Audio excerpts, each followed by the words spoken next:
I've read this chap Harbin's work, utter balderdash from start to finish. Just our luck to have to clear up his mess. Blocked in already? By wood, no less. Curses, is this the... success! Well played. Strange Brigade is Rebellion Development's next big game, and it improves upon several aspects that Sniper Elite 3 introduced to the game's engine last year.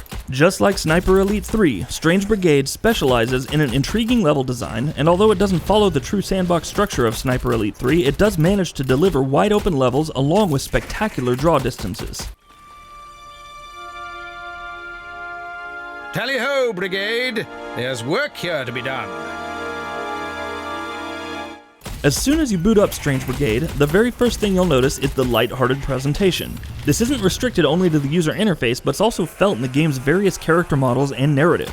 Being a co-op experience at heart, Strange Brigade allows players to select 4 characters of their liking, each with their own traits and hilarious walking and running animations. Except for the climbing animation, which looks damn awful. It seems that the developers purposely included such animations in order to add to and build upon the game's humor value. What's more, the entire game is narrated by an intriguing voice actor who will call out players for their in-game decisions. The game is going for a very offbeat presentation, and it works really well with the theme Strange Brigade is aiming for. Hello, that looks rather interesting. A locked gate? An abandoned camp? The plot thickens.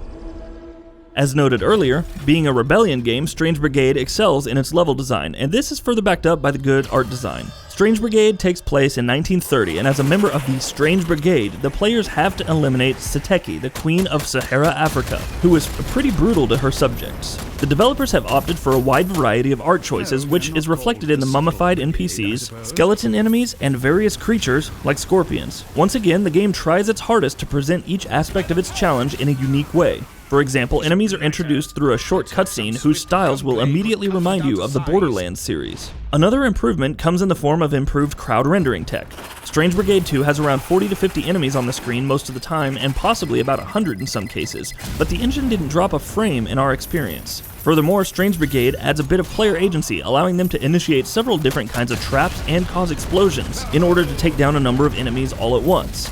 The particle and alpha effects, such as fire caused by this action, isn't out of this world, but it gets the job done, and I guess that's okay. Furthermore, the textures on the character models for the most part is fine, but the texture quality on environmental objects isn't all that great. Some low-budget textures can be spotted in several places, and texture filtering can be mediocre at times.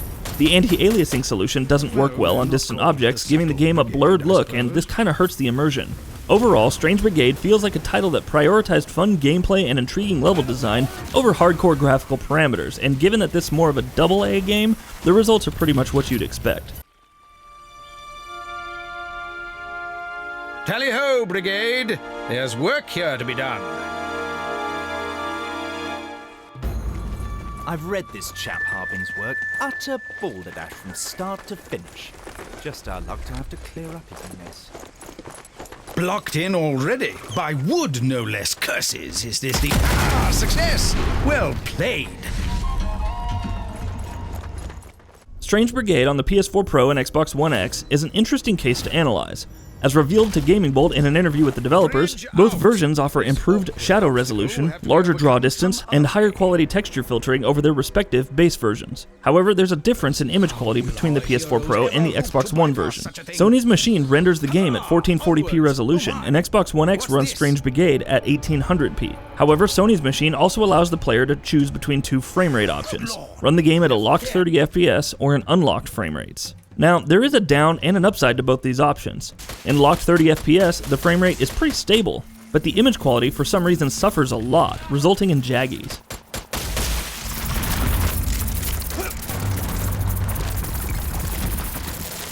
Dynamite getting thrown. Careful, chaps.